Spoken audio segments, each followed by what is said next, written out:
யோவான் 8வது அதிகாரம் முழுவதும் பார்த்தீங்கன்னா அந்த வேதபாரகர் பரிசேயரை பார்த்து, நீங்கள் உங்கள் பிசாசினால் உண்டானவர்கள், நான் பிதாவினால் அனுப்பப்பட்டிருக்கிறேன், என்னை கண்டவன் பிதாவை கண்டான்.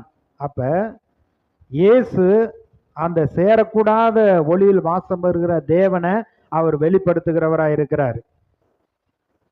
அந்த பிதாவாகிய தேவன் தம்மை வெளிப்படுத்துகிறத பார்க்கிறப்ப அந்த சிருஷ்டிகர்த்தா தேவனை குறித்து அறியப்படுவது அவர்களுக்குள்ளே வெளிப்பட்டு இருக்கிறது. தேவனே அதை அவர்களுக்கு வெளிப்படுத்தி இருக்கிறார். தேவனே வெளிப்படுத்தி இருக்கிறார்னு சொல்றாரு. எப்படி என்றால், காணப்படாதவைகளாகிய அவருடைய நித்திய வல்லமை என்பவைகள் உண்டாக்கப்பட்டிருக்கிறவைகளினாலே உலகம் உண்டானது முதற்கொண்டு தெளிவாய் காணப்படும். ஆதலால் அவர்கள் போக்கு சொல்ல இடமில்லை. சிருஷ்டிப்பை பார்க்குறப்ப இது மனுஷன் உண்டாக்கல, குரங்குல இருந்து அவன் அப்படியே கொஞ்சம் கொஞ்சமாக பரிணாம வளர்ச்சியில் மனுஷனா வந்துட்டேன்னு சொல்கிறாங்களே, அதை ஏற்றுக்கொள்ள முடியாது. தேவன் தான் எல்லாவற்றையும் சிருஷ்டித்தார். இங்கே சொல்லப்பட்டிருக்கு, அவருடைய வல்லமை எல்லாமே உலக தோற்றது முதற்கொண்டு தெளிவாய் காணப்படும். அதனால் அவர்கள் போக்கு சொல்ல இடமில்லை. கடவுள் தான் மனுஷனை உண்டாக்குனாரா, இந்த பூமியெல்லாம் உண்டாக்குனாரா?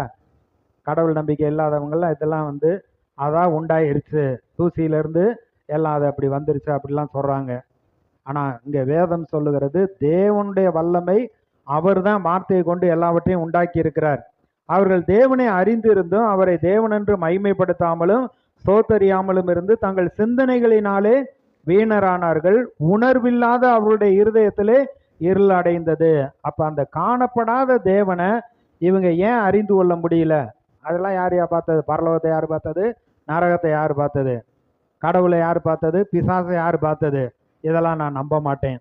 அப்ப இவங்களுடைய இருதயம் கெட்டு போயிருக்கிறதுனால இவருடைய மனக்கண்கள் குருடாக்கப்பட்டிருக்கிறது. ஏன்னா 2 கொரிந்தியர் 4வது அதிகாரத்துல 4வது வசனத்துல, இப்பிரபஞ்சத்தின் தேவனானவன் அவருடைய மனக்கண்களை குருடாக்கி வச்சிருக்கான். அதனால எல்லாத்தையும் பார்த்துட்டு இதை படைத்தவர் ஒருத்தர் இருப்பாருன்னு சிந்திக்கிறதே இல்லை. ஏன்னா இருதயம் குருடாக்கப்பட்டிருக்கிறது. அவங்க தேவனை அறிந்து கொள்ள விருப்பம் இல்லாததுனால அவங்கள தேவனை அறிந்து கொள்ள முடியல. மகிமைப்படுத்தாமலும் சோதனையாமலும் தங்கள் சிந்தனைகளிலே வீணராய் போனார்கள். உணர்வில்லாத அவருடைய இருதயம் இருள் அடைந்தது. அவர்கள் தங்களை ஞானி என்று சொல்லியும் பைத்தியக்காரராக்கி அழிவில்லாத தேவனுடைய மகிமையை அழிவுள்ள மனுஷர்கள், பறவைகள், மிருகங்கள், ஊரும் பிராணிகள் ஆகிய இவைகளுடைய ரூபங்களுக்கு ஒப்பாக மாற்றினார்.